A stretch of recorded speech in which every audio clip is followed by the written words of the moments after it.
So we start. So this talk is about approach to respiratory failure. Initially, I thought we should be doing uh, both respiratory failure and ARDS, but then I realized that it's too much to take in one class. So I decided to split it as two classes. We'll do only respiratory failure this time, and then we'll do the ARDS the next time. Uh, in this class, we'll cover the basis of respiratory mechanics and the recognition and use of clinical and lab data in respect to respiratory failure. And then we'll talk about some principles of management of respiratory failure.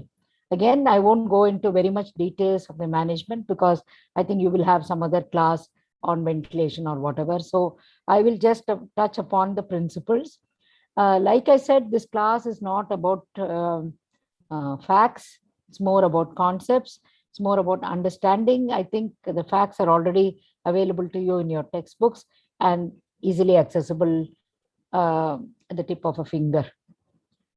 Now, for all the postgraduates who are listening, I would like them to, keep their pens ready or their mobile phones in which they can answer into, because I will be taking you through a series of questions through the talk, and you can think and write down the answer before I give the answer, and you can self-correct. So there's nobody to monitor you, nobody to tell you, oh, you've done something wrong, nothing like that. It's just a self-test.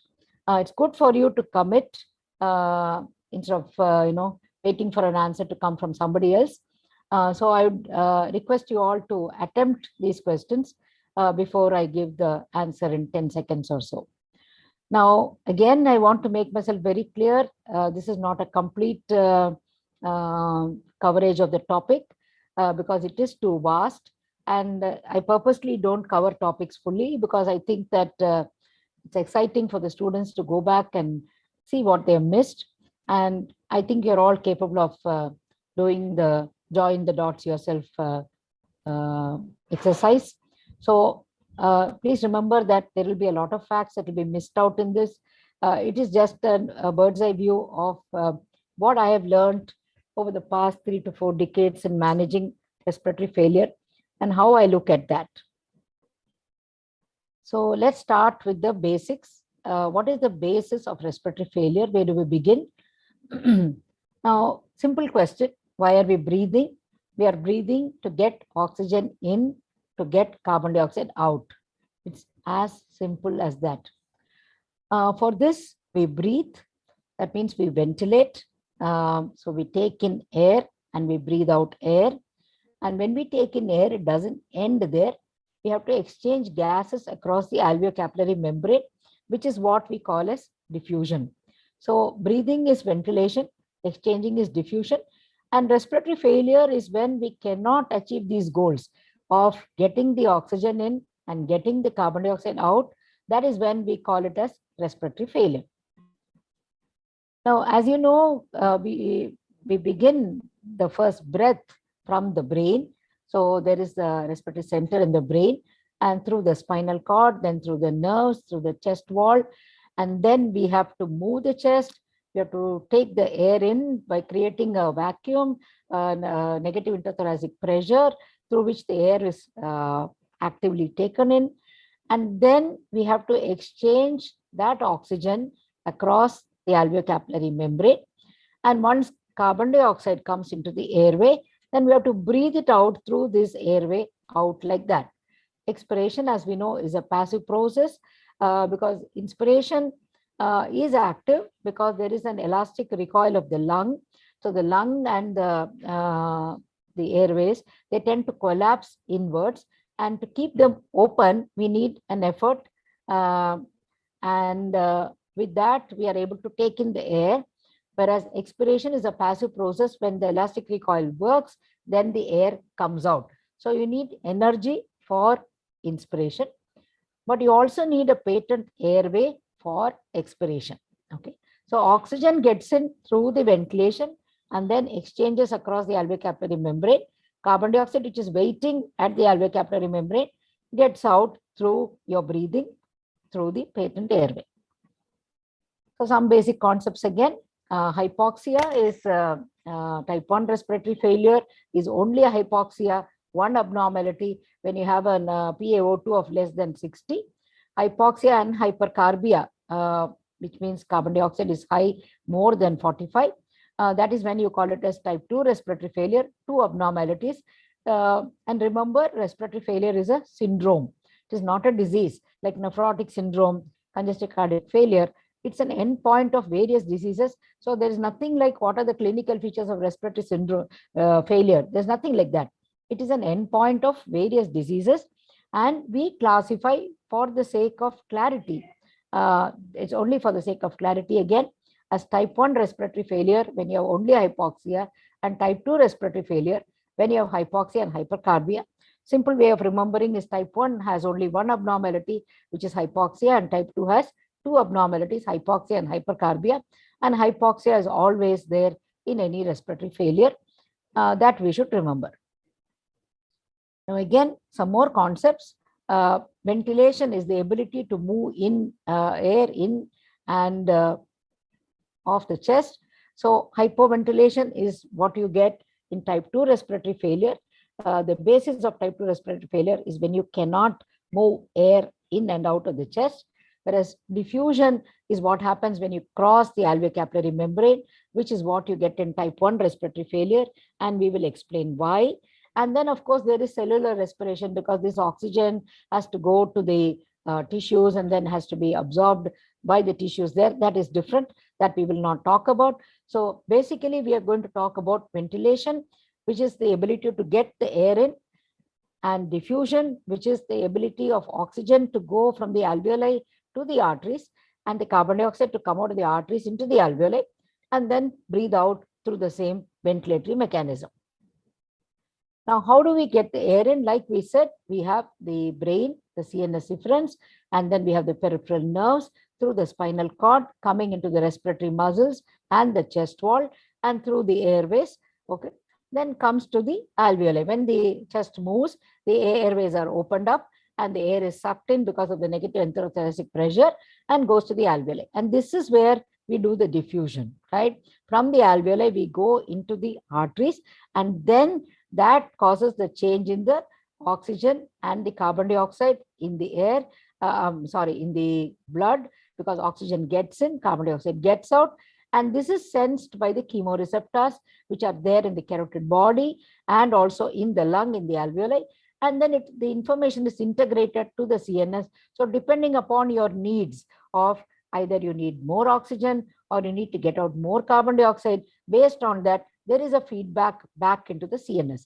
So ventilation is the process by which we complete this loop, that we get in air from the outside into the alveoli and we get out the carbon dioxide from back again. So, and this information is completely controlled by chemoreceptors. Now, what do we need for diffusion? For the diffusion, everything is happening at the alveolar membrane. So, I'm not going into the details again because we'll probably deal with it better in the ARDS class. So, you have the capillary, you have the alveoli, and then you need to cross this. You need to cross this alveolar membrane, which has got an interstitium also there. And that is what happens in diffusion, that the oxygen gets in, the carbon dioxide gets out, right?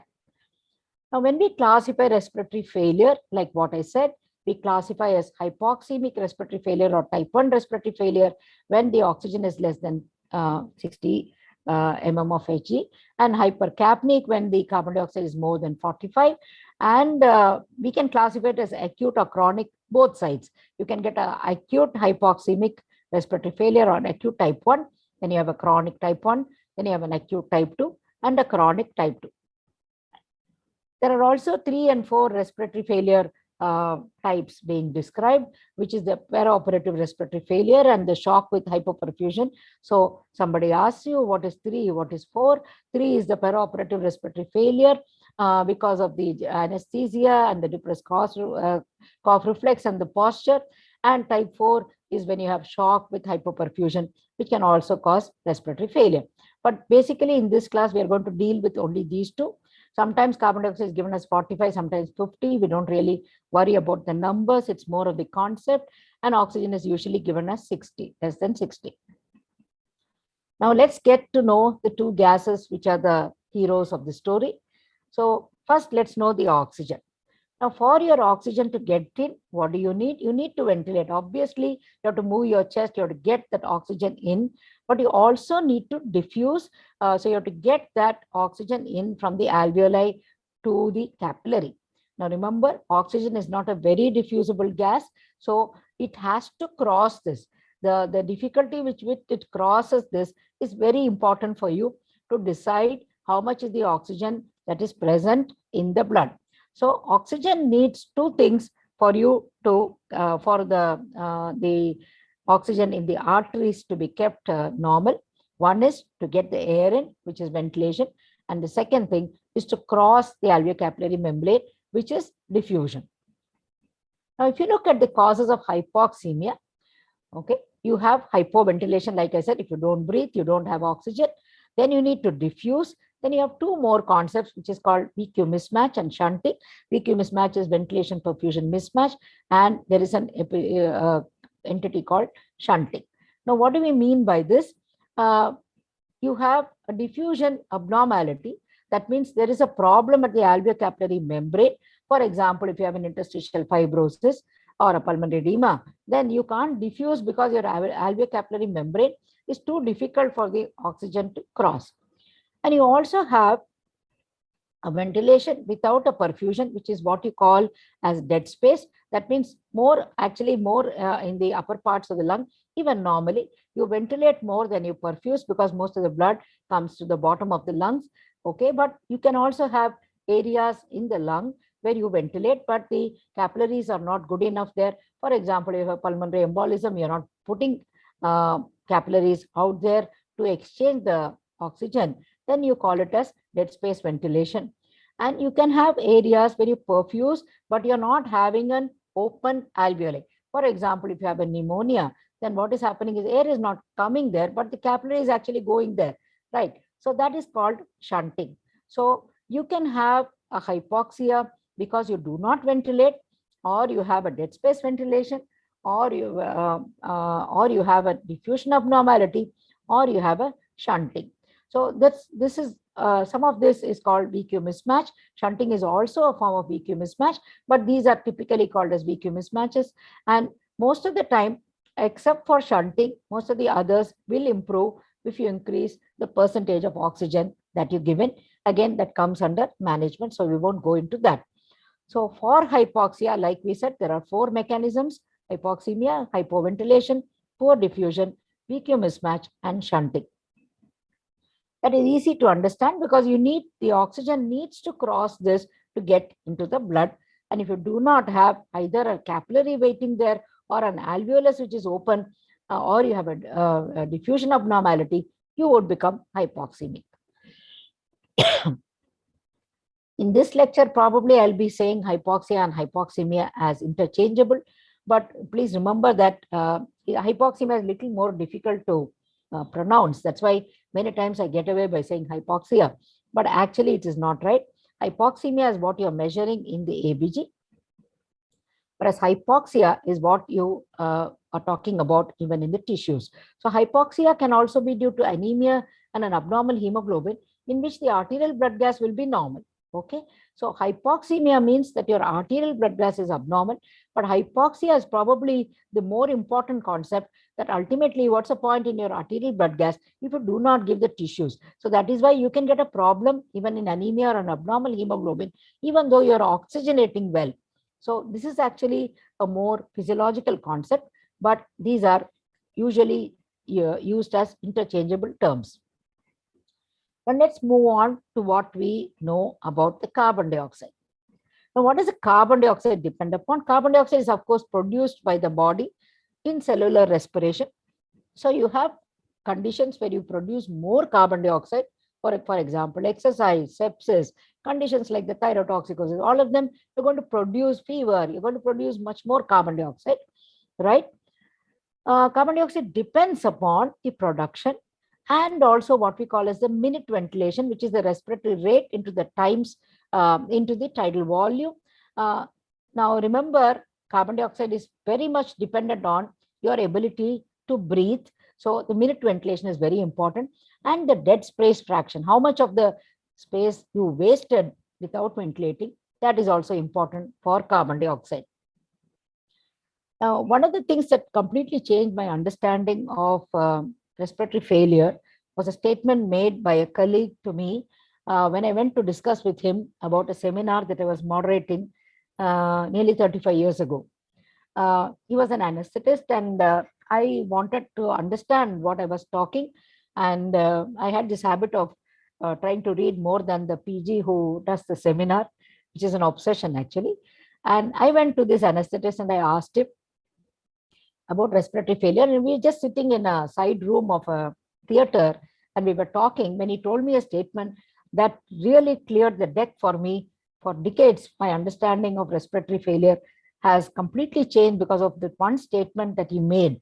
He said that if you can move your chest and have a patent airway, carbon dioxide will get out. If you can just move your chest and have a patent airway, carbon dioxide will get out. Now that made my understanding of respiratory failure much more clearer, and I will explain to you why this statement is such a clinical pearl. Now, what happens when you want to get rid of the carbon dioxide? When you want to get rid of the carbon dioxide, you are thinking carbon dioxide has to come out from the artery, it has to come to the alveoli, and it has to get out, right? So you have an alveocapillary membrane even for the carbon dioxide, right? You have to cross that alveocapillary membrane. But carbon dioxide is a hero there. Carbon dioxide jumps over this alveocapillary membrane very easily. It's a highly diffusible gas. It's 20 times more diffusible than oxygen. So you have the same alveocapillary membrane. The oxygen comes inside, carbon dioxide goes outside. But carbon dioxide finds it much easier to go outside. So alveocapillary membrane is not at all a problem for the carbon dioxide. So if you want to get your carbon dioxide out, you really don't have to worry about the alveocapillary membrane. You only have to worry whether the person will breathe out, right? He has to breathe out. If you can do that, if you can just put the effort of breathing out and have a patent airway, then carbon dioxide will get out. So it doesn't really care about your alveocapillary membrane because it's got tremendous diffusion capacity. You remember your DLCO is actually compared with carbon monoxide, which is very diffusible, 100% diffusible. But carbon dioxide, please remember, is much more diffusible than oxygen. So if you had a problem at the alveocapillary membrane, carbon dioxide wouldn't care. It's the oxygen that will be affected. So for carbon dioxide to get out, we need a moving chest, a non-obstructed airway, right? And this moving chest is what you measure with respiratory rate and tidal volume, which you multiply and get what you call as your minute ventilation. So that's why even in the ICUs, when you're looking at the ventilator and you say your carbon dioxide is going up, then all you do is to increase your tidal volume, increase your respiratory rate, and increase your minute ventilation, and then see whether you can come down on the carbon dioxide in the patient. So type 2 respiratory failure is a problem of these. If you have a problem moving your chest, that is hypoventilation, or you have an obstructed airway, you would have a type 2 respiratory failure, right? So what do we need to move the chest? Again, like what we said, we need an intact brain, we need an intact medulla, we need to be conscious, we need to be breathing, we need the nervous system which is connecting, then we need the muscular apparatus and the chest wall. That is what you need to move the chest to get that oxygen in and the carbon dioxide out like that. Now let's do some application of what we have understood. So again, your pen or your mobile, whatever you have, let's go through this. A 35-year-old lady comes with GB syndrome. On day 2, she cannot complete sentences or a single breath count is 10. What will her ABG show? Type 1 or type 2 respiratory failure. So let's look at it again. 35-year-old lady with a GB syndrome. On day 2, she can't complete sentences. Single breath count is 10. What will her ABG show? Type 1 or type 2 respiratory failure. Now look at her. She's got a GB syndrome. What she can't do is she can't move her chest. She can't move her chest. She is going to have a type 2 respiratory failure because like we said, as long as you can move your chest, carbon dioxide will get out. And remember, there is no respiratory failure without hypoxia. So this patient will be hypoxic and hypercarbic. So the answer to this problem is type 2 respiratory failure. Look at the next problem. 65-year-old man with IHT is admitted with pulmonary edema. What will his ABG show? Type 1 or type 2? Now, this is the no-brainer. The pulmonary edema. Where is your problem? Problem is at the alveolar membrane. If your alveolar membrane is affected, which gas will be affected?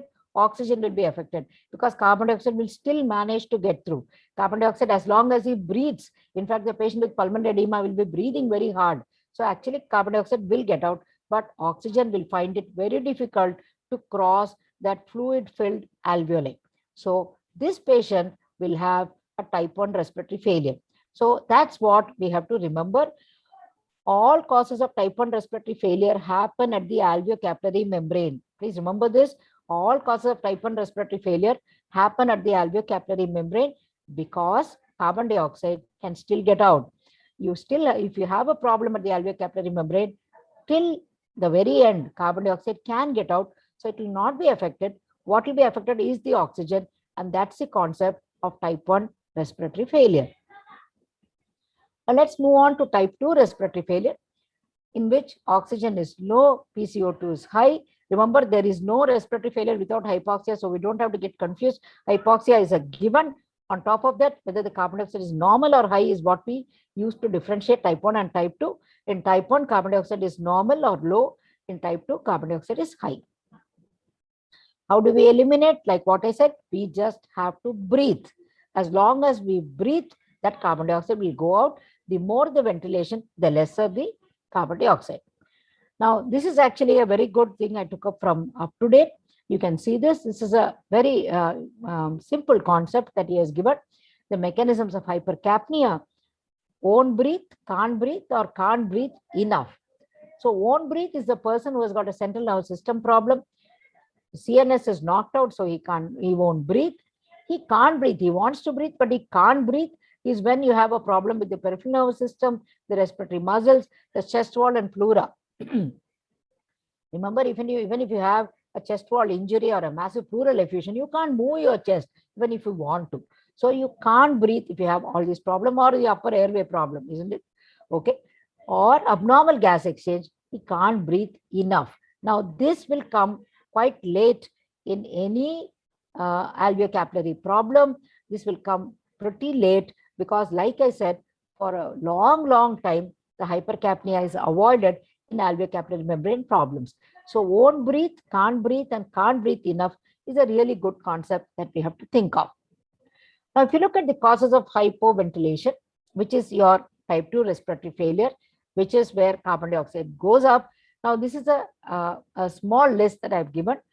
Central problems like barbiturate poisoning, opiate poisoning, strokes, there, encephalitis. Okay, then you come to the spinal cord, where you think of cervical trauma. Remember your diaphragm C2, C3, C4. The upper high cervical cord trauma is going to be a big problem.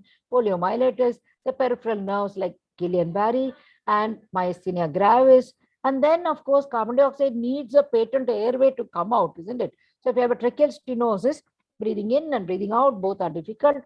You have a chest wall trauma or a kyphoscoliosis, you can't move the chest, or muscular dystrophies. So you see that all the causes of hypoventilation are conditions when you cannot move the chest. If you cannot move the chest, or you don't have a patent airway, that is when carbon dioxide will go up. Now, that's a more elaborate this thing, but I really don't want to go through all this. Just to show you that you can classify hypercapnia into acute and chronic. Both are possible.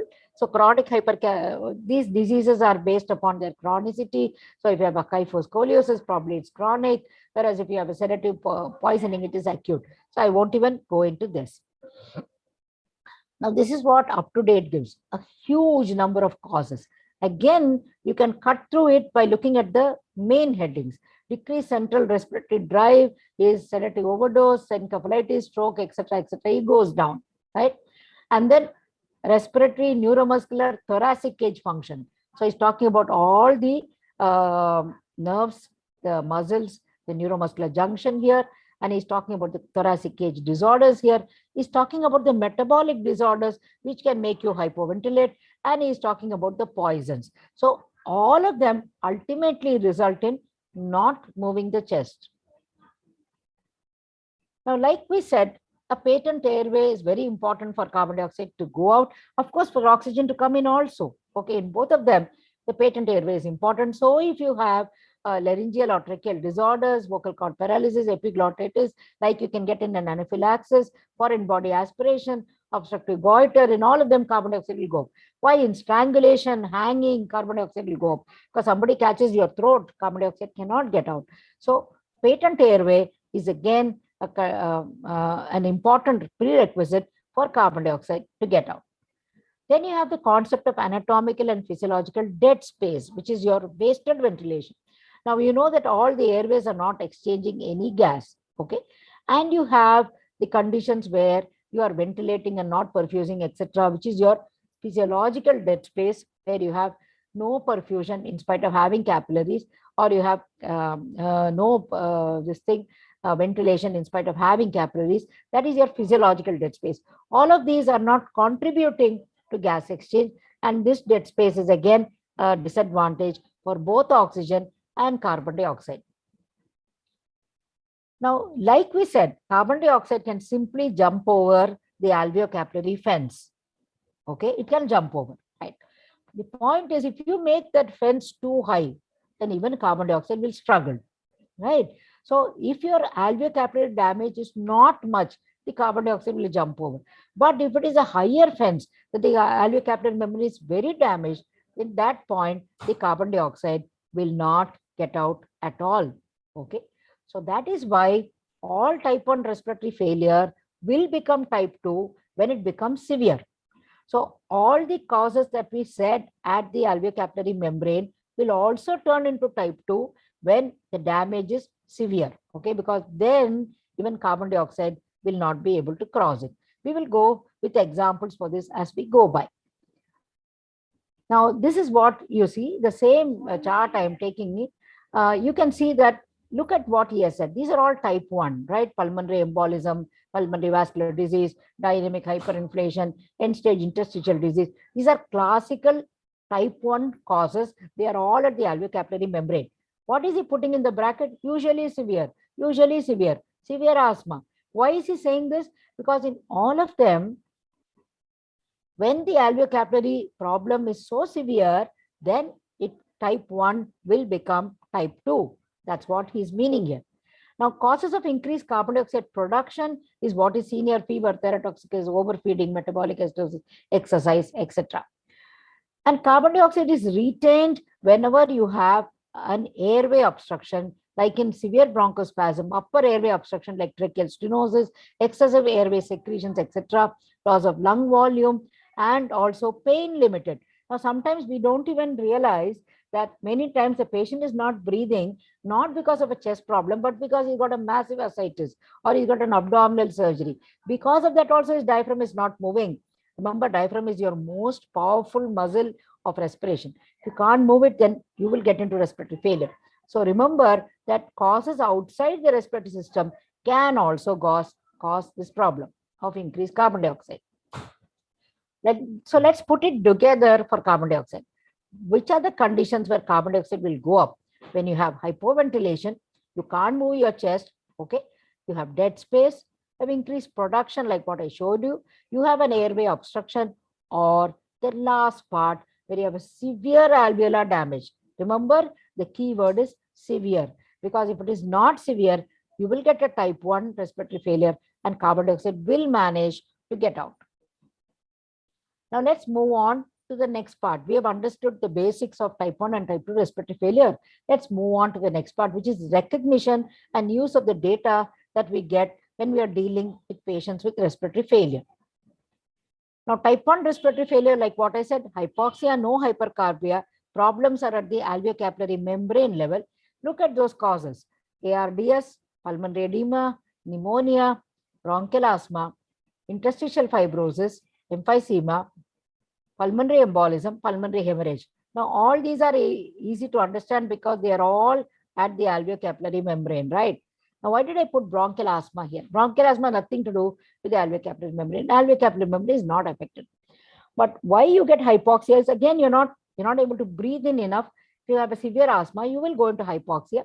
But as long as you can breathe, okay, as long as you can ventilate, that carbon dioxide will keep coming out, right? So that's why bronchial asthma gets included in the type 1 respiratory failure. All the other causes are very easy to understand because they are all at the alveolar membrane. So when you're looking at a patient, okay, and you're thinking, okay, this is your diagnosis, what is the respiratory failure in him you will have? If it's at the alveolar membrane, the cause is there, your cause of respiratory failure is type 1. If it is not there, if it's a hypoventilation or any other thing, then it is a type 2, right? Okay, let's look at this problem. A 50-year-old man comes with hypoxia. His saturation is 80% on arrival. He's put on 60% Venturi and saturation goes up to 95. ABG shows a PaO2 of 80. Are you happy with his progress? Think over and then you answer. 50-year-old man comes with hypoxia. Saturation is 80 on arrival. Put him on a 60% Venturi. He went up to 95. ABG shows 80. Are you happy with his progress? Now look at what we call as the PF ratio. Okay. He is actually attaining 95 on a 60% Venturi, right? And so many times we ask the postgraduate, how is the patient? Oh, patient is okay. Patient is having this 95% saturation. On what? That is important. How much oxygen did you give him to get this 95% and to get this PaO2? Now, this is actually not a great thing. Okay, I'm not saying it's not better, but you look at what is called PaO2 by FiO2 ratio. PaO2 is here 80 and FiO2 is 0.6. He will still fall under the ARDS category because he's bad. So you don't really look only at the saturation. When you have a patient with respiratory failure, you look at the PF ratio, which is more important, right? If you don't look at the PF ratio, you may think everything is hunky-dory and you may move on to the next patient. Please remember that this has to improve. Otherwise, your patient is not better. That's the importance of the PF ratio. The PaO2 is what you get from the oxygen and the FiO2 is the inspired air. So typically your PF ratio is 476 because it's 100 by 0.21. And if the lower it comes, your classification of ARDS less than 200, etc. So saturation is an approximate idea of the degree of hypoxia somebody has, but the PF ratio is much more accurate because it takes into account the amount of oxygen you gave for that person to come to that PaO2. If you get lesser, if you decrease the denominator, if you make it say instead of 0.6 like what we gave Venturi in that patient, you make it 0.4 and he had the same 95 saturation or the same 80, you would be a much better patient because your PF ratio will be higher. So please remember, saturation is only an inaccurate number when it comes to judging the degree of respiratory failure. You always need to know what is the PF ratio. Let's look at another problem. 67-year-old lady comes with breathlessness. Saturation is 92, ABG PO2 is 65. She suddenly coughs a lot and saturation drops to 85. So she came in with 92. She came down to 85. What would her PaO2 be? Suppose you did an ABG now. She was 65 earlier. Where do you think her PaO2 will be? How much will be the drop? That's what I'm trying to ask you. So you write down your answer, think over and write down your answer. What difference would it make if you came down on the saturation from 92 to 85? What is the difference it would make on the ABG to the PaO2? Right? Okay, this is where the oxygen dissociation curve comes in. Now, why this is important is because this is a S-shaped, sigmoid-shaped curve. And you can see here, there is a flat portion of the curve, right? This flat portion of the curve. So even if you increase your saturation more and more, actually this is flattened here, right? So you look at one number, what I gave you, that I told you that this patient 92, 65. So I said the saturation was 92 and she was 65, right? She's somewhere here. She dropped to 85. So I said she dropped to 85. Now, when you come to 85, you are actually somewhere here, right? So you would actually drop much more because you're coming down this slope. Now, when you start dropping the saturation, when you drop the saturation here, the PaO2 will fall tremendously. Tremendously, it will come down because you're on the slippery slope, right? Because once you change the saturation even by 1 or 2, the PaO2 will drop by 5 or 10. Because especially when you start coming here, it will just drop like a, a slippery slide. So that is why it is important to remember this rule that 90 is equal to 60. So your 90 saturation, what you see on the saturation probe, is what you see as 60 here, right? Now, that's why we say a 90 is a comfortable saturation. At least it's 60.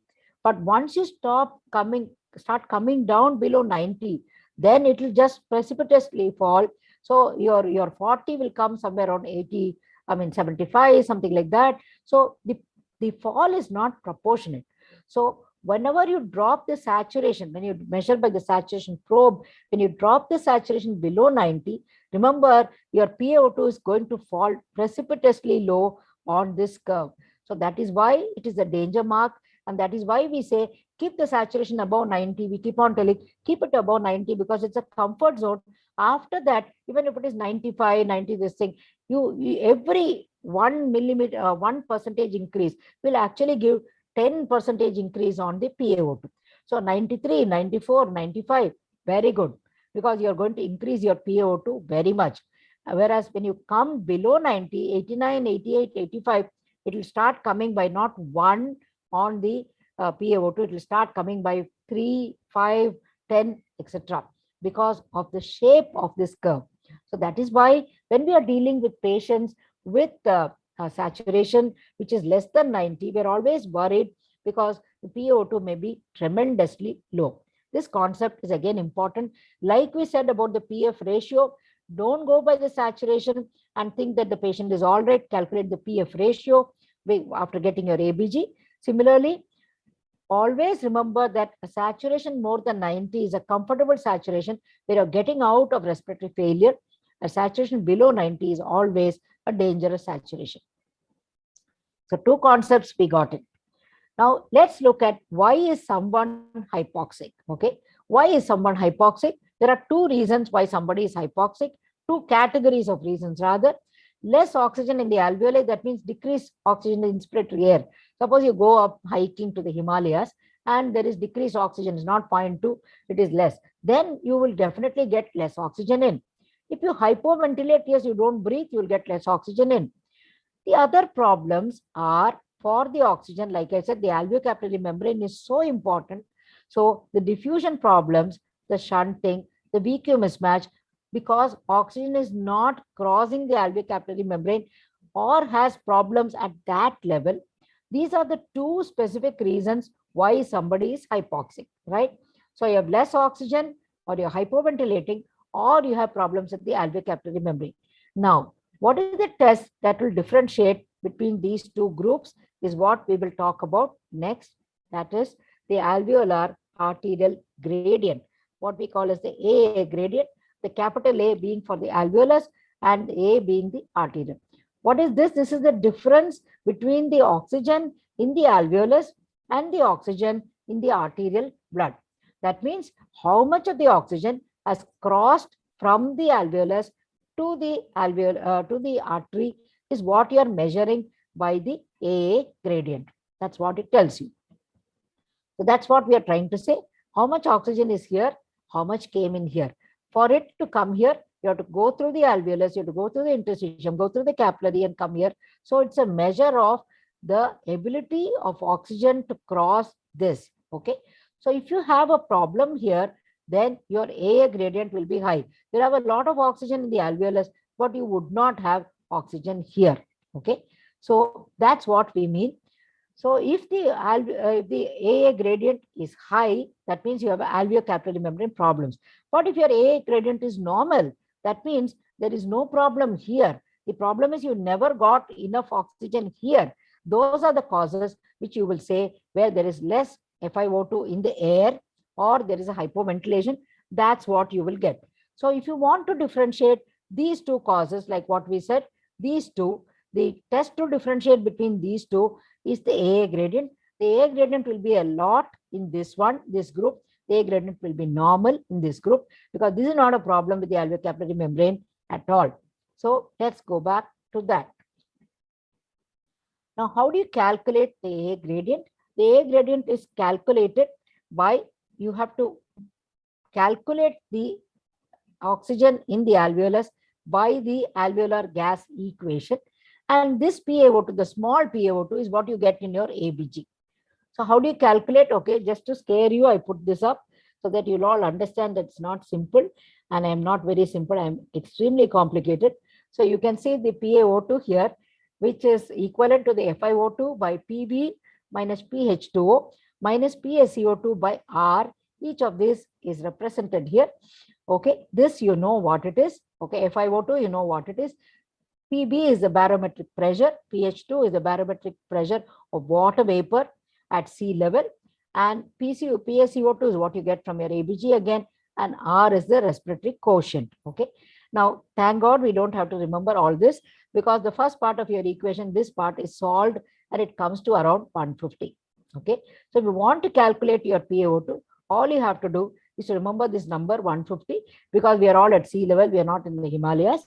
So at room air, okay, we are not going anywhere else. So minus the PaCO2 by 0.8, which is the RQ or the respiratory quotient, which is an index of how much carbon dioxide the metabolism happens in the body.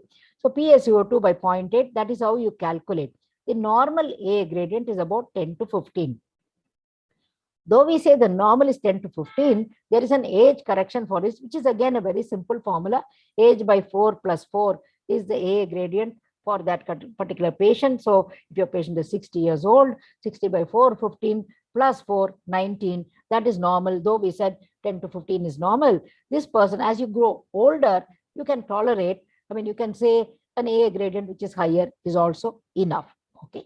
So the whole purpose of finding out the A gradient is to find out where is the problem. Is it at the alveolar membrane or not? So look at this problem.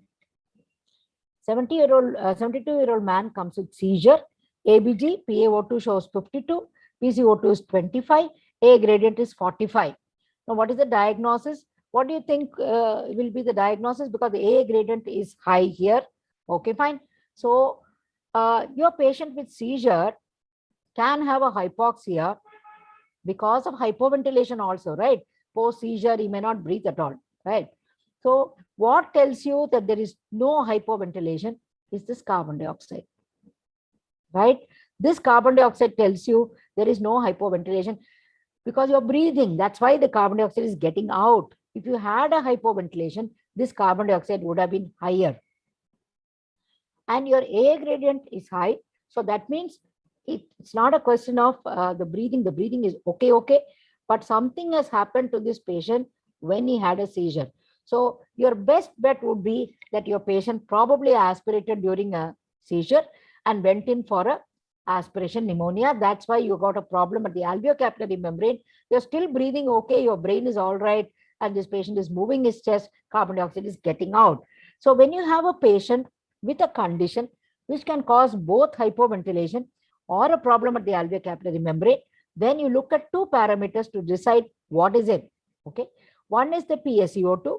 If the PaCO2 is high, he is not breathing. He's not able to move his chest. Okay, which could be because of the brain, nerves, neuromuscular junction, muscle, chest wall, etc. Or, and you look at your A gradient. If it's only hypoventilation, A gradient should have been normal. You got a high AA gradient, so your problem is at the alveolar membrane. So you know this patient with seizure, though he's come with a seizure, his problem is not hypoventilation. His problem is at the level of the alveolar membrane, and this is how we use this parameter to analyze what is the cause of hypoxia. Okay, now I am going to make it a little more complicated. So far, I think you are with me. And I'm really glad, Sanket, I made it only single class, because I think I'm not even 50% over. So let's go little more complicated and talk about different things. Okay, right. Let's look at this problem. 30-year-old asthmatic comes with severe wheezing following exposure to some smoke. This happens a lot in South Canada because people burn cashew, the husk of cashew. And I've seen so many asthmatics coming with, severe breathing difficulty after that. On arrival, her ABG shows a PO2 of 58, PCO2 of 25. In 2 hours, PO2 is 95 on 60% Venturi. Again, the false sense of security with that 60% Venturi comes in. The PaCO2 is 40. What is the interpretation? Easy, better, or worse? Now think over and answer. So she is an asthmatic and she's coming with hypoxia and a carbon dioxide which is low. In 2 hours, oxygen is okay because you gave her 60% Venturi. Carbon dioxide is rising. What is the interpretation? Is she better or worse? The answer is she is worse because she is going into respiratory muscle fatigue. Now, this carbon dioxide is not high. Remember, this carbon dioxide is normal, right? Now, this is when the antenna should go up in a patient with a bronchial asthma, because your bronchial asthma patient who's brought ventilating away to glory, right? With the carbon dioxide is really getting out, that patient is moving her chest, right? But when you breathe at a high respiratory rate, I'm not given you the respiratory rate here. If this patient is breathing away at say 40, 50 like that, then you will get into respiratory muscle fatigue, which is the point at which the carbon dioxide will go up. And this is a good carbon dioxide. It's good for you not to have this problem. But if the carbon dioxide even becomes near normal, your patient is on the brink of a respiratory failure. Your patient is going to tire out and stop breathing. So remember that in a patient with bronchial asthma, whom we typically expect to have a type 1 respiratory failure like what we had here, can go into type 2. That's why I called it a crossover kid.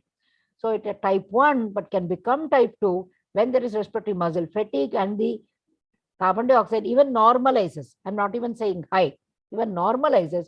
You are on the brink of a type 2 respiratory failure coming in, and your patient is really, really sick. So you have to worry about this patient and do whatever you can to get this patient out. The second condition where type 1 can become type 2 is an acute pulmonary edema. Now look at this explanation. Why an acute pulmonary edema, which is alveolar membrane, which is type 1, can become type 2? Because what happens is when you have a pulmonary edema, your compliance, lung compliance is low. So you're full of water, right? And the ventilator demand is high and the elastic work of breathing is high. So the work of breathing goes up, lung compliance is low. So you're tiring out. Increased resistive work of breathing, that is because your airways can get narrowed in a pulmonary edema. Remember, it is called cardiac asthma, okay, because of the fluid in the bronchial walls, which can actually trigger out hyperreactivity, and that's why your patients with pulmonary edema wheeze. And of course, you got the neural drive, which is going from the lungs to the brain.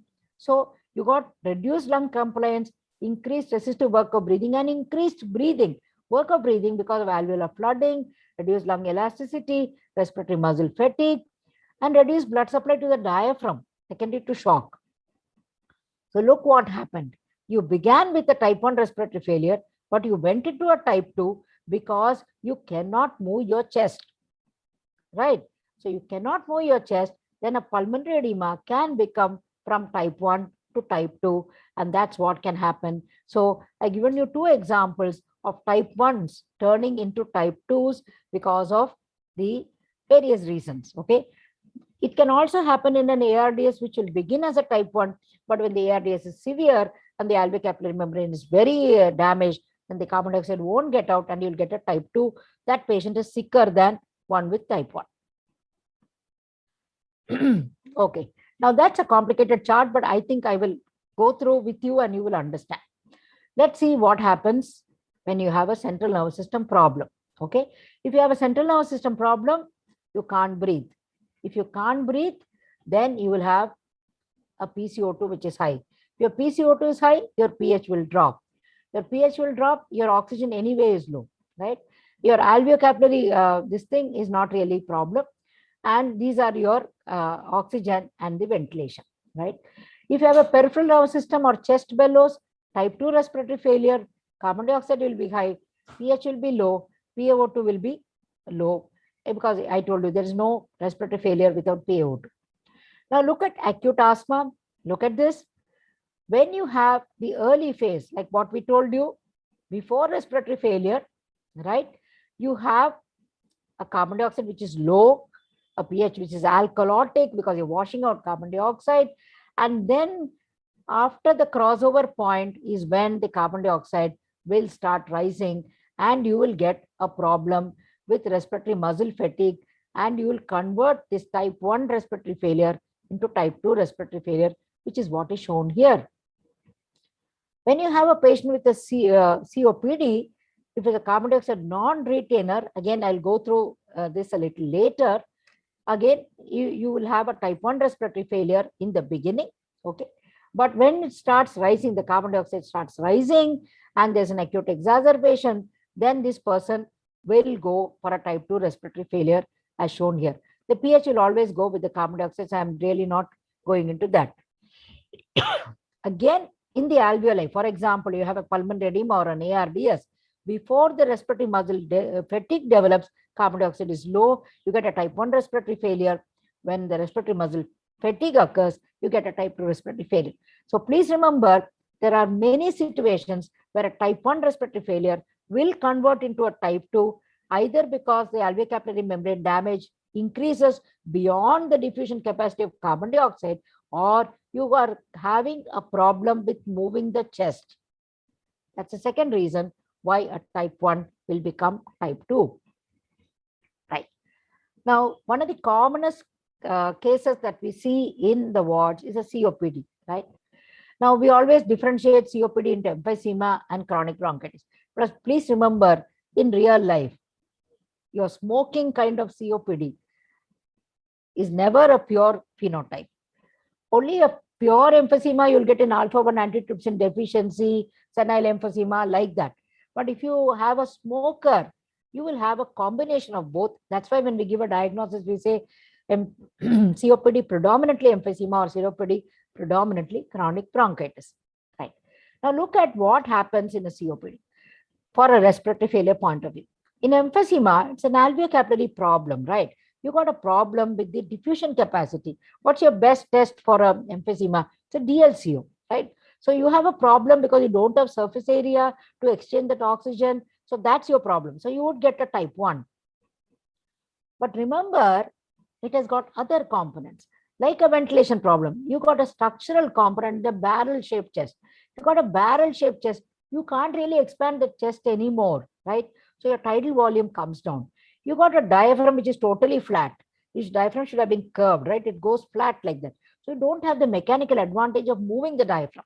You got collapsed small airways, which is causing obstruction. So you will begin with a type 1, you'll probably end with a type 2, right? And you won't have much reversible factors because you can't put that alveoli back in place with the nice curved walls, right? Look at chronic bronchitis. It's an airway problem, right? You're beginning with an airway problem. There are secretions in that airway. You got a thickened submucosal layer, you got a higher Reed's index, all that mucus production goes into and blocks the airways. And you got a wheezing person. You also have a hypoventilation component in a chronic bronchitis, which leads to a type 2 respiratory failure, but it has got more correctable factors, can reverse. So that's why you will find your type 2 respiratory failure, your chronic bronchitis patient has some wheezing, has some secretion, has some infection, all of which you could correct, you can get him back to normal. Whereas your emphysema patient, once he gets into a respiratory failure, it becomes irreversible. So if you look at the concept wise, an emphysema is typically a type 1 respiratory failure, which may become type 2 over a period of time once the emphysema becomes worse, whereas a chronic bronchitis is from the beginning a type 2 respiratory failure. Okay, let's look at this problem. 45-year-old man is admitted with fever, cough, and breathlessness of 1 week duration. Fever, cough, breathlessness, 1 week, right? Saturation is 85 at rest, respiratory rate of 45, temperature of 100 degrees. ABG shows PaO2 of 50, PaCO2 of 35. What is the diagnosis? So look at this person, 45-year-old man, fever, cough, breathlessness, 1 week.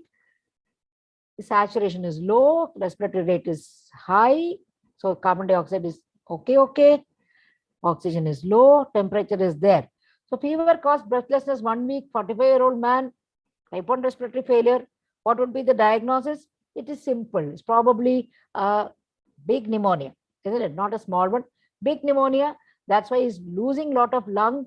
And so that's why he's becoming, but he's still able to breathe out. So carbon dioxide is getting out, right? But it's a type 1 respiratory failure, probably a big pneumonia. And your patient is sick. Want you to look at this problem. 75-year-old man comes for increasing breathlessness of a year's duration. Saturation is 85 as measured by the oximeter at rest. He is not breathless at rest.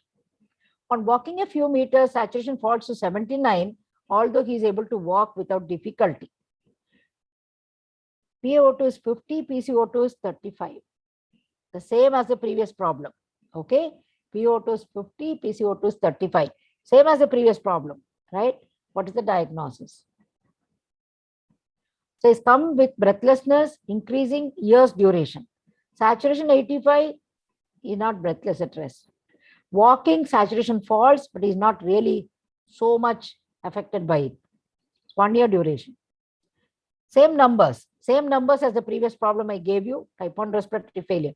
Now, what is the diagnosis? Now, this obviously is an interstitial lung disease, okay, because it's a longer duration, type 1 respiratory failure, problem at the alveolar capillary membrane. At rest is okay. Interstitial lung disease typically has a problem with exertion. Though I said he's able to walk without difficulty, there may be some difficulty here. But look at the symptomatology of this patient with the same numbers. This patient is breathless. This patient is not breathless. The numbers are the same. Your oxygen and carbon dioxide are the same. Now, what does that tell you? That's the difference between an acute and a chronic respiratory failure. The body can adapt to anything slowly. Symptoms are few if the disease is chronic.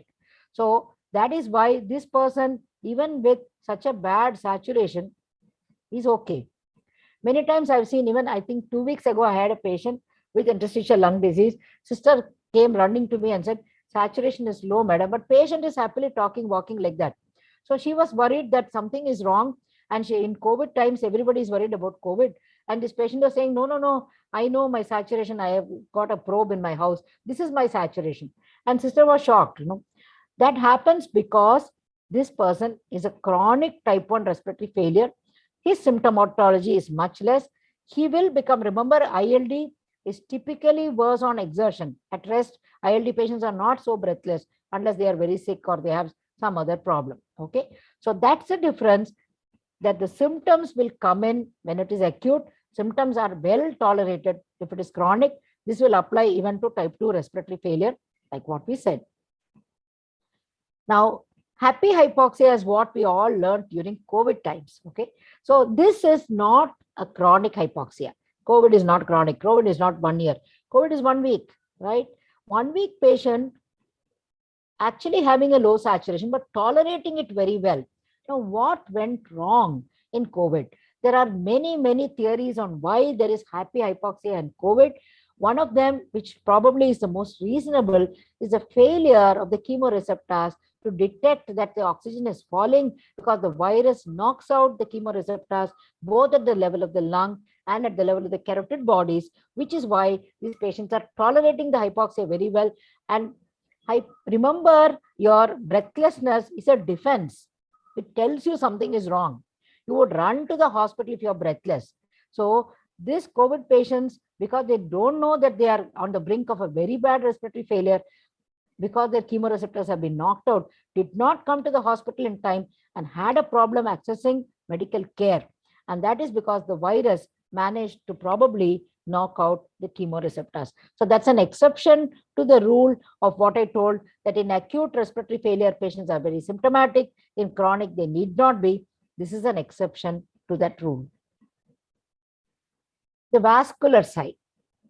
Now, we didn't talk about the vascular side at all, isn't it? Remember, what is the point in ventilating if you can't really perfuse? The RBC spends 0.75 to 1.2 seconds in front of the alveoli. In that time, that oxygen has to come in, the carbon dioxide is go out.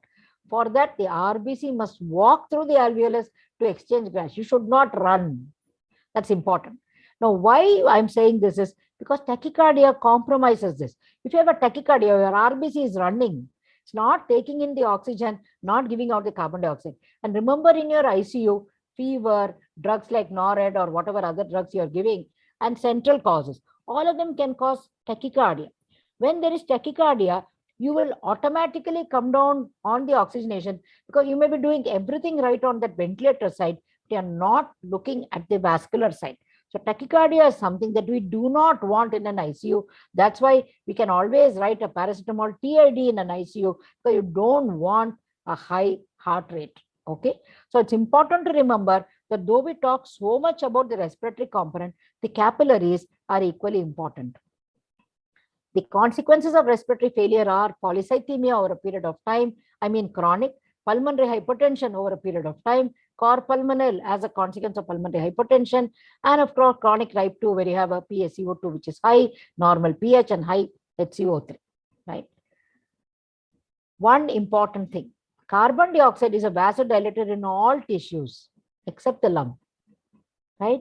Carbon dioxide is a vasodilator everywhere. That is why you got, warm peripheries, hands are warm because carbon dioxide is high, okay, in a hypercarbia, okay, and you got a bounding pulse, you got a head full of, the cranium is full of vasodilated, so you can get a cerebral edema because of the carbon dioxide. But except in the lung, hypercapnia is a vasoconstrictor.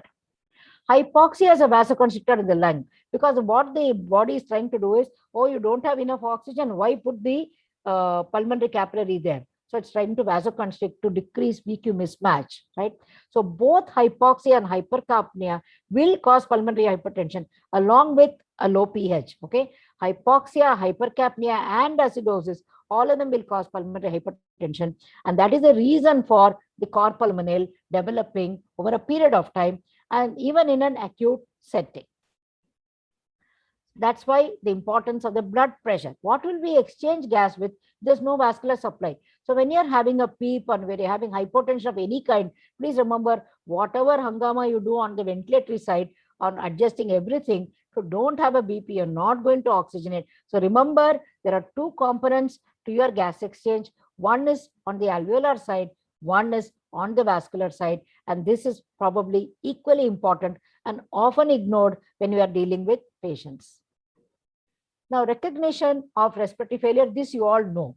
What are the clinical features of a hypoxemia? You got a dyspnea, you got a cyanosis, confusion, somnolence, fits, tachycardia, arrhythmia, tachypnea, which is a good sign. Like I told you, if you tire out, you'll go to the other side, you'll develop hypercarbia, use of accessory muscles, nasal flaring, recession of intercostal muscles, polycythemia, pulmonary hypertension, cor pulmonale, right heart failure.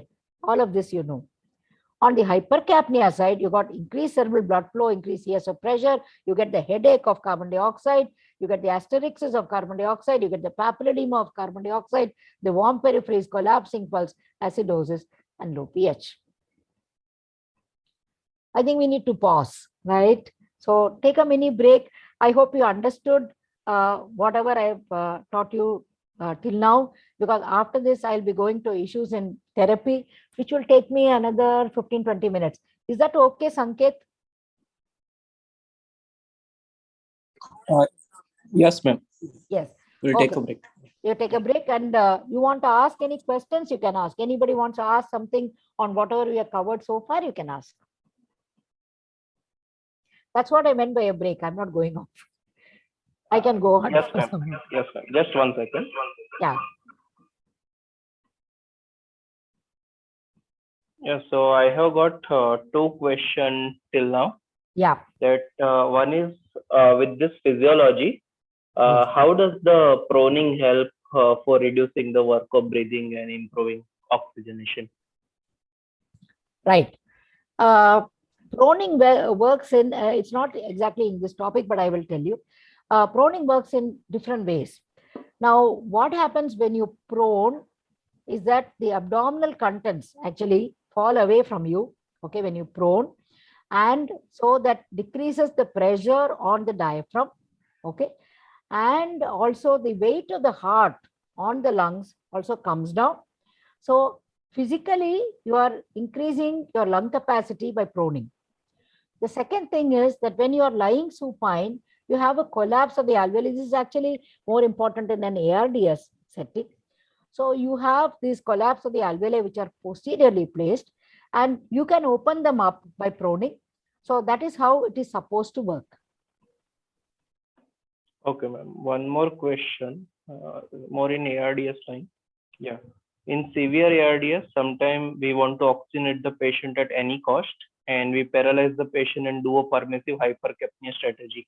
Yeah. So we allow oxygenation at the cost of hypercapnia, not physiological, but it helps. So Yes. what is the concept in that? Okay, that I will talk when I'm going down this. That is there in the next few slides also, and probably we'll Sure, take it ma'am. up in the ARDS class. So I won't answer that question now. As we go by, I will tell you why. Sure, ma'am. Sure. Okay. So shall we go on and proceed and finish off? Yeah, sure, ma'am. Okay. All are awake? I don't know. It's been a long class. Right. I'm good. I'm glad I took off the ARDS out of this. It's impossible because this Yes. takes a little while to understand. And unless you get the concepts right, it's really worth it to spend a little time and get it right. Right. Yeah. Okay. Now let's go on to management principles. Again, I'm just giving only some things, not everything. Like what you asked about hypercapnia, some things I will talk about, but not everything, right? So the question that was asked now, hypercapnia, right? Why should we worry about the carbon dioxide? Is it the number? Will it kill? Is it that we are worried whether it's acute or chronic, which will kill, right? Now, if you ask that question, like what you asked in ARDS, hypercapnia, you're tolerating. So what is it? It will kill when the pH is affected. Otherwise, it won't. That is why you are sacrificing that carbon dioxide for the oxygen, right? Because carbon dioxide is a narcotic, okay? Carbon dioxide is something that makes you sleep. In fact, we always say, no, asterisk is what you have is exactly what happens to you in a boring class. When you are sitting in a boring class, you do that nodding of the head is asterisk.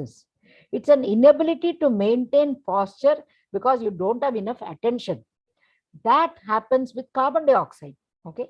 But carbon dioxide is very well tolerated. It's a narcotic, okay? It makes you drowsy, but it will not kill unless your pH is affected. That's where it goes wrong. When the pH is affected, it can destroy every, cell in the body.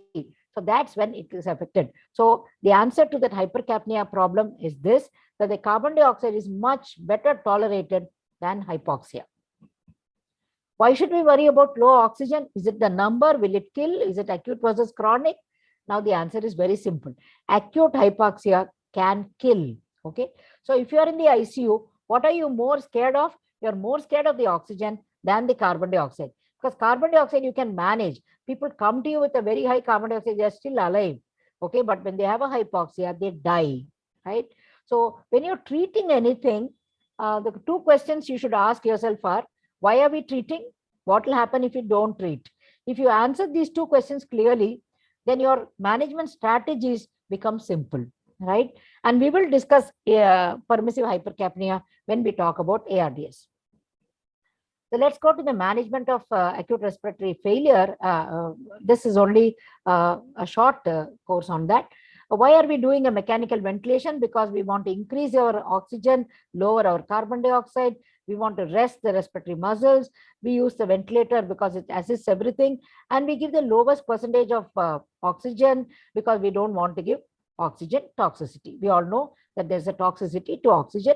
We don't want that. So let's go into the details of why we do what we do. What are our indications for intubation?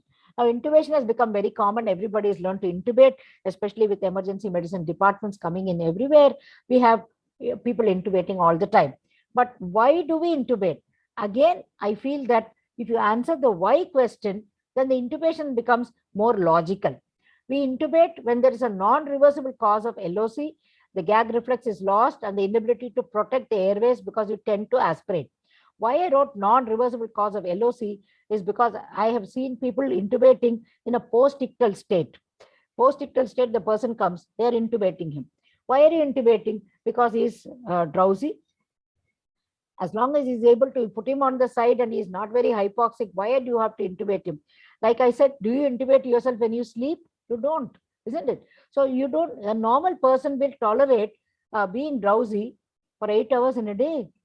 So that's not your reason to intubate. Your reason to intubate must be a non-reversible cause of LOC or a loss of the gag reflex and an inability to protect the airways. Unacceptable respiratory rate may fatigue, like you're breathing at 40, like that, 35, 40, then they may fatigue. And you watch for that small rise in carbon dioxide that is telling you the person is fatiguing. Hypoxia, dangerous hypoxia, always an indication for intubation, provided you have tried everything else. Hypercapnia with acidosis, the pH is more important than the carbon dioxide number. That's why I said refractory acidosis is important. So whenever you want to take up the endotracheal tube, I know you have only 1 minute to think there, but please think, why are you intubating? If you get that right, then you will know when to extubate. Otherwise, you'll be stuck there with the tube in. How will a ventilator help in type 2 respiratory failure? In type 2 respiratory failure, remember, the ventilator is most logical. Most logical. Person cannot breathe, type 2 respiratory failure. Ventilator breathes for the patient. So in a type 2 respiratory failure, makes a lot of sense to intubate a patient and ventilate him. For example, you have a brain stroke, you have a medullary stroke, or you have a person with sedative overdose, you have an OP poisoning, the person is not breathing. Please put him on ventilator. Very good. Takes the oxygen in, gets the carbon dioxide out because it breathes out for the patient. Remember, it's unphysiological. Okay, it's unphysiological. When somebody talks to you about ventilator, you will know barotrauma is common and hypotension is common. So you must remember that it is unphysiological. Look at the vascular side also. Always look at the vascular side also when you're trying to treat a person on the ventilator. Wait for reversal of these things. For example, COPD. COPD, whenever we see a patient with COPD, these are the 3 reversible factors we look for. Infection, bronchoconstriction, secretions. Infection you treat, bronchoconstriction you dilate, secretions you remove. Sometimes to remove the secretions also we can ventilate. Okay, it's good because the patient will drown in his secretions otherwise.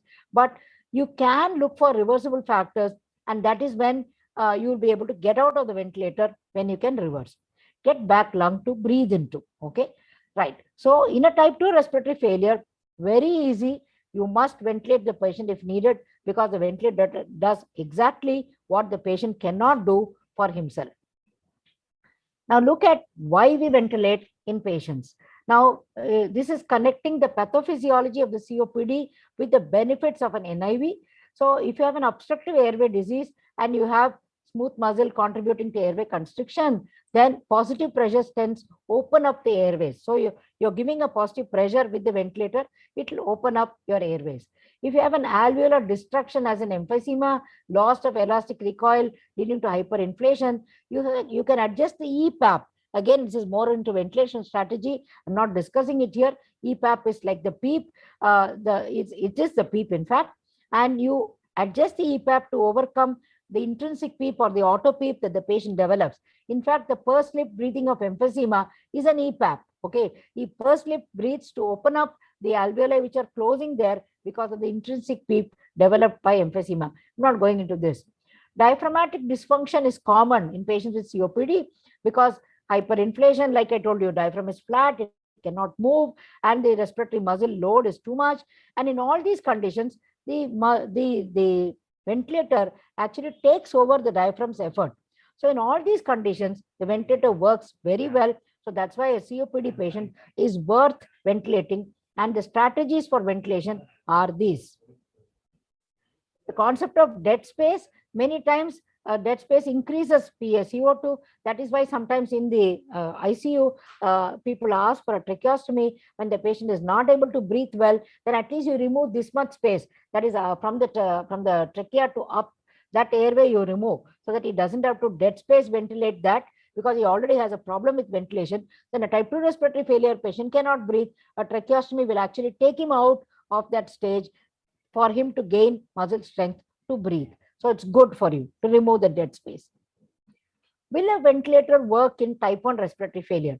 How does it work? See, the type 1 fellow can breathe, isn't it? That's not his problem. It can help you by giving a higher FiO2. So instead of the room air, you can go to 0.6, you can go to 1 also. You can get a high FiO2 you can put in, so that the type 1 respiratory failure comes down. You can put a PEEP and you can adjust your PEEP. You can go to 5, 10, 20 like that, and your PEEP will work for a type 1 respiratory failure. You can increase your inspiratory time, which is what the question asked to me, whether whenever we are ventilating, we are adjusting. If you want more oxygen, then you increase your inspiratory time. Okay. If you want more carbon dioxide to get out, you increase your expiratory time. Right?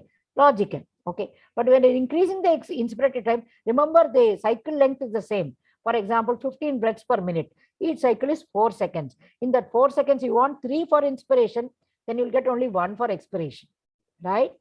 Okay. So if you're increasing your inspiratory time, then that 1 second for expiration will cause permissive hypercapnia. Permissive hypercapnia. You tolerate it because carbon dioxide is a lesser level than oxygen, and you can do this on the ventilator. And that's how a ventilator will work in type 1 respiratory failure, by giving a higher oxygen, by increasing the PEEP and keeping the alveoli open, by increasing the inspiratory time. And of course, you look for reversible factors that you can correct. How to deliver oxygen, I'm not going to the details. Somebody can take a class on this later. Nasal prongs, Venturi, high flow nasal oxygen, NIV and PEEP and intubation is what I will touch upon in this class. So you are increasing the percentage of oxygen by giving all these things, so that in a type 1 respiratory failure, that's what you need, because your patient is probably breathing on its own. And this is the pressure volume curve for the alveoli when you are giving alveolar protective ventilation. Again, I think we will deal with it more in ARDS. We won't go here.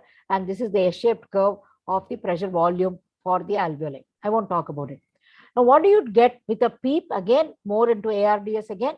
For a PEEP, what happens is you are giving more time for gas exchange, and you are decreasing your workload, because the instead of collapsing the alveoli, keeping it open, so that your opening of the alveoli is easier for you. So two things PEEP achieves: positive end expiratory pressure. It achieves increased time for inspiration and gas exchange, because not inspiration, for gas exchange, and also prevents opening and closing, which is not good, which we will talk about in alveolar trauma in ARDS. That is also prevented by PEEP. So PEEP is a good strategy. So the ventilator does work in type 1 respiratory failure, but for a very different reason than for type 2 respiratory failure. In type 2 respiratory failure, the ventilator simply breathes for the patient. In type 1 respiratory failure, minor adjustments in all these things work. So it's not as effective for type 1 respiratory failure as for type 2. Remember, it's not as effective. Not the greatest thing on earth for a type 1, but it's probably the best thing on earth for a type 2. What's the downside of PEEP? Hypotension.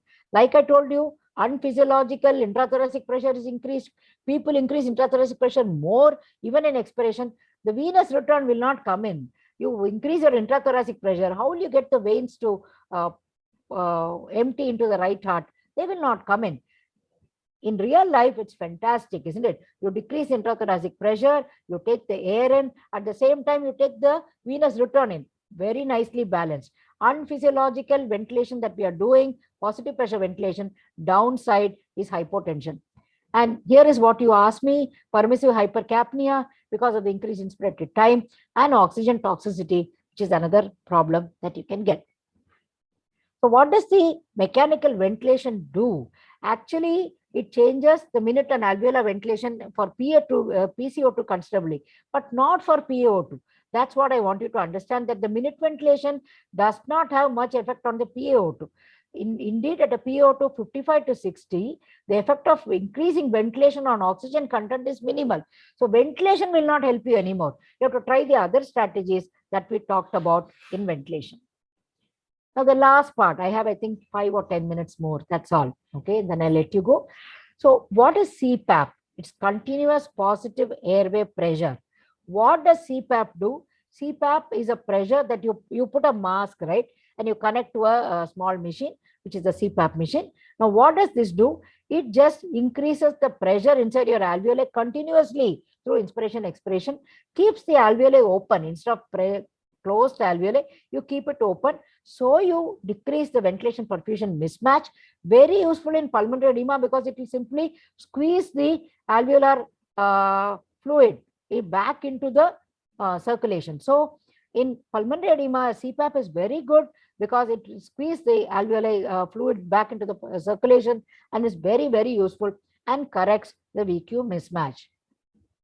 Whereas for a COPD, you need an NIV because in an NIV, what do? You don't have a continuous pressure. You have two different pressures.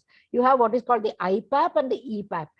IPAP is the inspiratory pressure. EPAP is the PEEP. Okay. So you're keeping an expiratory pressure, you're keeping an inspiratory pressure, and this is, for example, 15 and 10, and the patient is actually breathing between the 15 and 10. Okay. So the ventilation happens as a difference between the IPAP and the EPAP, and the wider the gap, the more the minute ventilation. Okay. So an NIV actually works the other way around. It is not one single pressure. It is a difference of two pressures between the IPAP and the PEEP or the EPAP is what the ventilation happens, and you can give a good tidal volume by changing the numbers. So NIV works very well in a COPD because it gives rest to the respiratory muscles and takes the ventilation load off the patient. Okay. Now, if you compare a CPAP with an NIV, CPAP is high flow at the PEEP. It recruits alveoli, corrects VQ mismatch, useful in type 1 respiratory failure. NIV is an inspiratory push. With every breath, the NIV gives a push because you're ventilating between the IPAP and the EPAP. And there is a PEEP also. So PEEP advantage is kept for you, but you're also ventilating. So increases the tidal volume and decreases CO2. Remember, this has nothing to do with tidal volume, the CPAP. This increases the tidal volume and is useful in type 2 respiratory failure. So CPAP is what you use in type 1 respiratory failure. NIV is what you use in type 2 respiratory failure because you got a breathing happening between the IPAP and the EPAP. What are your contraindications? This is again from the textbook. You have a cardiac or respiratory arrest. The patient is not breathing at all. You need a person to be breathing, right, for an NIV. So you won't. Severe encephalopathy, not at all conscious. You can't do anything. Severe GI bleed, hemodynamic instability. Somebody with a BP of 70, no NIV. Unstable angina, myocardial infarction, facial trauma, you can't put the mask. Upper airway obstruction, no point giving it. And high risk aspiration, inability to protect airways, he is drowsy, inability to clear secretions, all of these. And probably the most important, which we all go through, is uncooperative patient. First patient will pull out that NIV and give it in your hand. This happens most of them because some people cannot tolerate, it's claustrophobic, and patient gets very scared and he says, pushing against me, I don't want it. So an uncooperative patient is another reason for an NIV. But you can talk this uncooperative patient into cooperating by threatening him with intubation. Okay. I don't mean threatening, but to speak nicely with him, convince him that you are escaping a lot of trauma and a lot of hospital stay. Nicely, if you talk, many patients will agree and will cooperate and they will come out. So what are your targets in respiratory failure? In type 1 respiratory failure acute, you just want to recover, okay, from the hypoxia symptom wise and ABG wise. And in chronic, it is symptom wise, not ABG wise. For pulmonary hypertension, yes, LTOT or long-term oxygen therapy is very important. We give all our COPD patients, ask them to take a mission home or, put the nasal prongs for 4 hours in the night and about need-based in the morning. That is important in type 1 respiratory failure. Your targets in type 2 respiratory failure, of course, in acute type 2, you have to normalize your carbon dioxide and your pH. In chronic, normalize symptoms.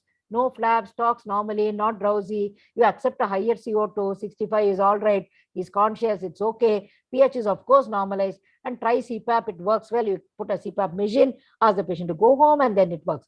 Pulmonary hypertension is a consequence. Please remember, Even if you accept a higher carbon dioxide, pulmonary hypertension is not going away. So that you have to remember that it is still around.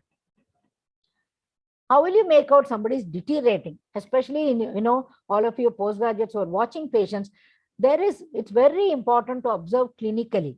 Look for a higher respiratory rate, accessory muscles acting. Sometimes you're not even looking at the patient, always looking at the machines and the numbers. Don't do that. Just look at the patient. Look at how hard it is. He's finding it to breathe. Accessory muscles, paradoxical breathing, got more abdominal breathing, shallow breaths. Check PF ratio, check your ABG. So these 4 things are something that many times sisters tend to cover up everybody up to the neck. First thing you do is expose. Okay, expose the chest, expose the abdomen, look at the abdomen, look at the side of the chest. Is there inspiratory, indrawing of the intercostal muscles? Look for all that. Those are very, very important signs of deterioration, even better than your numbers. When you want to ask a patient to breathe, okay, you need the respiratory pump. Okay, you need a reasonable respiratory rate so that you won't fatigue. But many things people don't look at, which are all very, very important. What is this hemoglobin? What is this albumin? What is this nutrition? Many times these patients are on very low level of calorie. How will they ever breathe if they don't have enough calories? So look at the nutrition. There's an Ethiopian diet in all ICUs. ICUs give you very bad diet. And if you don't look at the nutrition, patient is receiving 100 ml, some 4th hourly like that. Nothing happens to the patient because he's completely tired and you're telling him breathe, breathe. How is he going to breathe? Normal electrolytes. You need a potassium, you need a calcium, you need a sodium. All of them are important for you to breathe. No major organ dysfunction. You need the BP, okay, to breathe properly, and the normal mental status. So whenever you're looking at a patient and he's not coming out of the ventilator or not breathing enough, keep that checklist with you and then see which of these is not tallying. Look at all these things and then you'll be able to get out your patient much faster. Now that is again a more elaborate view on why somebody won't breathe.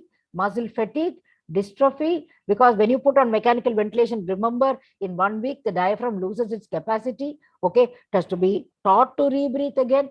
Okay, malnutrition, like what we said, phosphate, potassium. Okay, and then abnormalities of the arterial blood gas, the obesity, the flattened domes of diaphragm caused by hyperinflation, then low compliance of the chest wall, airway obstruction, shock, anemia, and of course all these diseases. So again, these are the checklists that we told about. So I think all of you should carry a checklist when you're going to a patient who's got a ventilatory problem, and every day look at the checklist.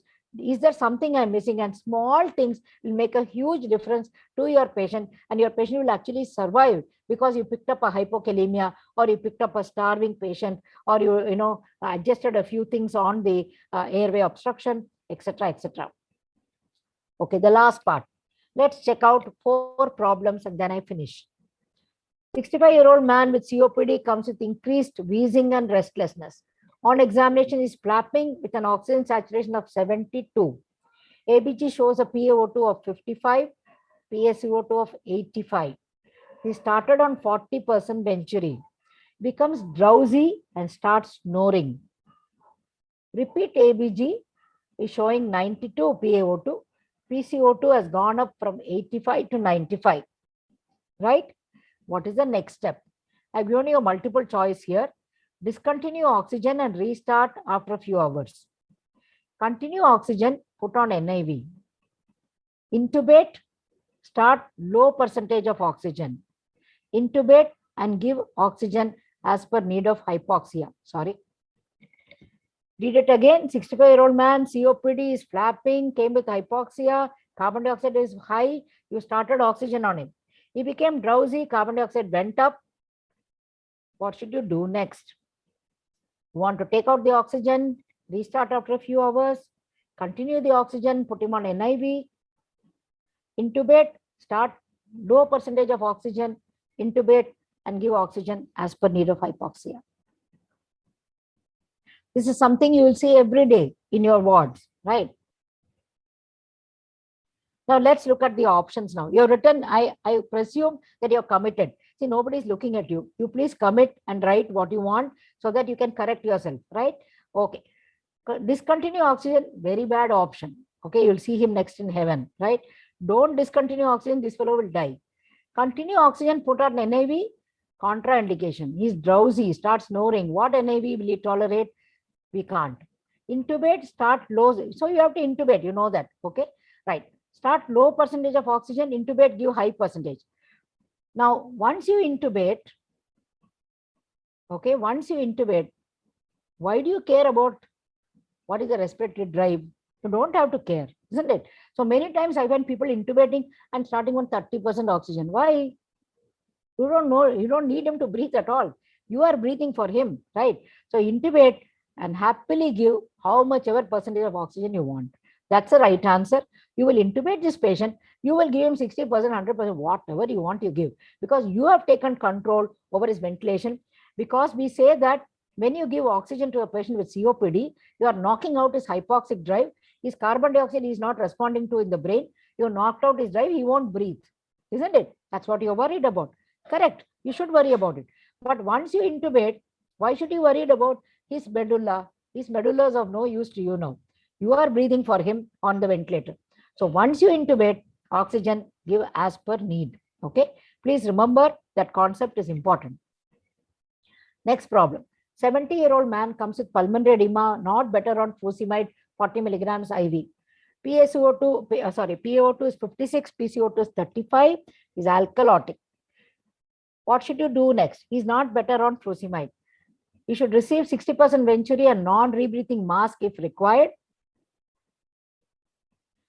Least percentage of oxygen as carbon dioxide may rise.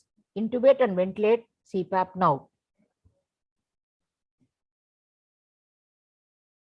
So he's a pulmonary edema. You gave him furosemide. He did not respond. What should you do next? He's alkalotic. PCO2 is 35.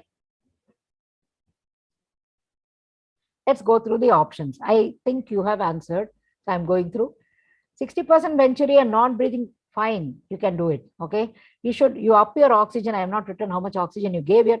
You up your oxygen, go for a non-breathing. Very good. Can do that.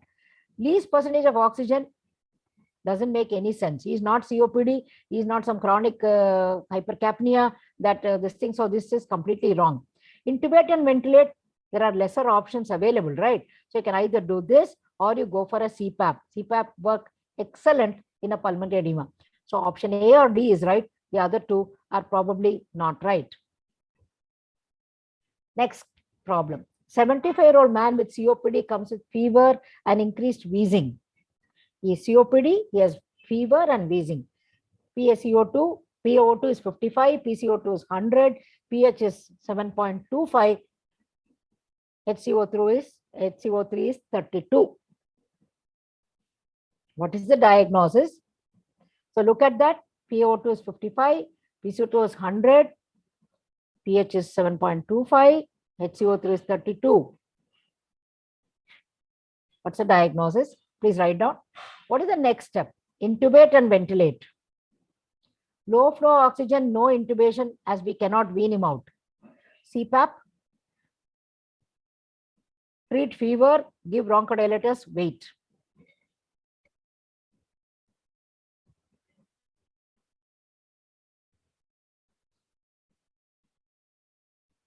Okay. Now we'll go through. So your patient has typical type 2 respiratory failure, right? pH has gone down. PCO2 is, HCO3 is high, partially compensated. It's an acute on chronic type 2 respiratory failure, partially compensated, pH is affected. You have to get worried. Any pH less than 7.2 is dangerous, 7.25 is brink, isn't it? So your patient has type 2 respiratory failure, COPD, increased wheezing. What would you do next? Intubate and ventilate. You can intubate and ventilate if you think that he is going down on the carbon dioxide, and you should probably look at whether he is conscious or not, whether he is breathing or not. Okay, with this carbon dioxide, if he is drowsy, yes, you can. Okay, keep that option. Sorry. Low flow oxygen, no intubation as we cannot wean is wrong. Okay, why we cannot wean? We can. He has got some reversible factors like, he has some fever. So some infection is there, increased wheezing is there. He's got two things that you can reverse. So saying that you won't intubate just because you can't wean him out is wrong, right? A CPAP is a good option. CPAP, if he's conscious, okay, and he's breathing, can do a CPAP, right? Treat fever, give bronchodilators and wait. Depends upon the clinical setting. If that pH goes down, then you can't wait. You can't wait. Okay. So you will try this. So these are not multiple choice questions which are exclusive. I'm just trying to explain each of these. So you treat the fever, give bronchodilators, maybe at the same time start a CPAP, then wait, and you can intubate if needed, but this is not, no intubation is not an option. Never think of that. If you have a reversible factor, you can intubate and you can come out, right?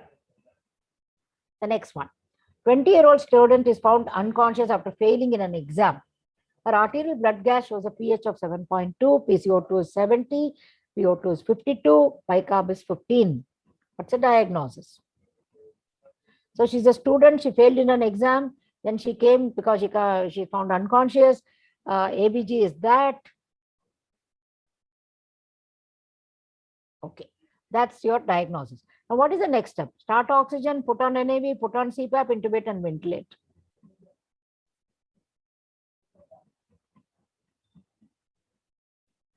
So what's happening with this student? The student is actually failed in an exam, and any student who has come with an unconsciousness failing in an exam, you should think of some drug intake, right? You must have swallowed some pills or something like that. So this is showing a type 2 respiratory failure, acute, uncompensated, okay, pH is low and your HCO3 is low, uncompensated, acute, type 2 respiratory failure, right? What is the next step? Unconscious patient, you can't just start oxygen, can't put on NAV, can't put on CPAP, you would probably intubate and ventilate, right? That's what you would do. Okay. Now, last part, differential diagnosis of respiratory failure. I'll show you 3 problems and then we are done. 45-year-old man recovering from OP poisoning was shifted to ward from ICU. 2 days later, he became breathless in the ward. Saturation is normal. ABG shows carbon dioxide of 25, PO2 is normal, respiratory rate is 36, BP is normal. What is the diagnosis? So he actually had OP poisoning, he was in the ICU for a long time, then came back to the ward, 2 days later became breathless, saturation is normal, he's over breathing, carbon dioxide is going out. What's the diagnosis? Right? Now this patient can have pulmonary embolism, okay? Now, why did I say pulmonary embolism? He was in the ICU for a long time and then he came out, became breathless. Okay. We have not looked at his, leg veins or whatever, must have been immobilized. Oxygen is normal because it's not a big pulmonary embolism, not a major pulmonary embolism, small one, segmental. Okay. You can have a high respiratory rate, alkalosis, respiratory alkalosis, BP is normal. You should think oxygen is normal because it's not a big one, right? So you should think that for this, probably there is a pulmonary embolism. It's a differential diagnosis of a breathless patient who doesn't have respiratory failure because there is no hypoxia. 18-year-old student was brought to emergency with weakness. Resident observed though saturation was normal, respiratory rate was high, right? He had exams the next day, thought to be anxious. Confessed to, I think I showed you this problem in a class before. Those of you who had seen this, these are all my patients again. Confessed to drinking plenty of water. They thought it was anxiety. He lost 7 kgs and because he was reading for exams. One test confirmed the diagnosis. What was that? That was a GRBS. This patient has diabetic ketoacidosis, right? Saturation was normal. ABG showed acidosis. He was actually a type 1 diabetic, thought to be anxious because everybody said, oh, he is breathless, saturation normal. Nobody knew what to do with him. ABG was sent, not seen. Breathless patient. Okay, so we must remember one of the differential diagnosis for respiratory failure is a DKA. Third problem, 55-year-old lady went to a bank. Manager told her son had taken all the money in her account with a check. She fainted, had severe breathing difficulty. That is the pulse, that is the BP, that's the saturation. What does she have? She probably is very anxious, right? That's all it is because of all the money gone. She must be anxious, so that's all it is. So why I said this is, when you find a patient who is breathless, okay, and you think it is respiratory failure, okay, fine, you have hypoxia, hypercarbia. Hypoxia is not there, there's no respiratory failure. So anyway, you got a respiratory failure type 1, type 2. The other causes of respiration problem are wheezing and upper airway obstruction, which you should always remember, and non-respiratory causes like acidosis, like what I told you in the DKA, anxiety, like the lady who fainted in the bank, and a pulmonary embolism, which is not massive, not massive. So please remember, if you have a person who's breathless, These are your only options. These are your only options. So when you have a breathless patient, please think over why the patient is breathless. Is it a respiratory failure? Is it an airway obstruction? Or is it a non-respiratory cause? So it's easier to put these in these pigeonholes and then think about them. To summarize, respiratory failure is a syndrome based on mechanisms, like we said, at alveolar membrane or hypoventilation, as in type 1 and type 2. Clinical presentation will vary according to the speed of recurrence. Recognition needs understanding of saturation, ABG, and other relevant trends, and intervention is need-based. I want to leave you with a very small tail twister. This is something that I wanted to share with you. 55-year-old lady, old PTB, is one of my patients. Destroyed lung, left side is brought with breathlessness and drowsiness. This happened about 6 months ago. Patient ABG was showing type 2 respiratory failure, high PCO2. She was intubated. Villatu is warned she may not be weaned off and she may become dependent. Next day, she was conscious. Very next day, extubated. Given antibiotics and bronchodilators. CXR did not stay. She is a destroyed lung. Chest X-ray will not change in a destroyed lung from day 1 to day 3, right? What is this phenomenon? I'm not sure, right? I've had patients like this. I had one more patient about a month ago who came like this, who had a basically chronic lung disease. And this patient suddenly ran up a very high CO2. These are patients with a CO2 which is 60, 65. Suddenly they become 100, become very drowsy. Then you intubate them. And then they are out of the ventilator in a very short time, too short for you to claim credit saying that you did something great. Okay. Before that, they are better. I've never understood this problem. It may come in the textbook sometime later. I'm not sure what happens to this patient, but I know that when they come like that, you simply intubate in 2 days, they'll be all right. They are the lucky ones, and I'm not sure. Why I said that is we keep learning all our lives. So thank you for a patient listening. Keep learning from patients. They are the walking textbooks, from teachers because they have experience, and books in that order. In that order, patients, teachers, and books.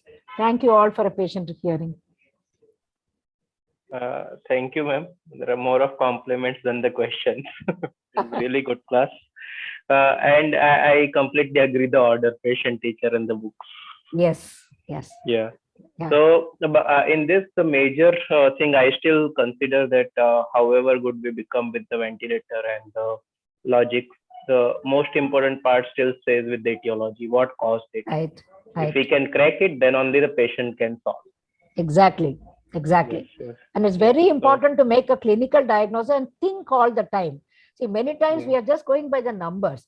What is important is how much you think about that patient. That will crack the, the problem, and the patient will get better. We should not go just by the numbers. We should stand there and think. Those 5 minutes are worth its weight in gold. That's how I think about it. That's one of the example. What I am scared of is the Staphylococcus aureus pneumonia. Right. It is something that if we have not suspected, patient dies. That is my experience. So right. That is multiple lesions on lung, patient is deteriorating, cover staph. Yeah. So yes, ma'am. There were questions, but almost all are addressed. Of the COPD is there, and pulmonary edema is also there. Only the one thing in a sepsis patient, sometimes we see saturation is fine, but there is a hypotension. So some consultant advise that it will be better to intubate. I think it makes sense. So what will be the logic here? Yeah. No, I don't always intubate in a sepsis patient. I don't agree that every sepsis patient must be intubated. It depends upon the need of the patient. Okay. The extubation, I would worry. If you want to extubate a patient who is hypotensive, there I would worry. But intubation, I won't say in everybody. Okay.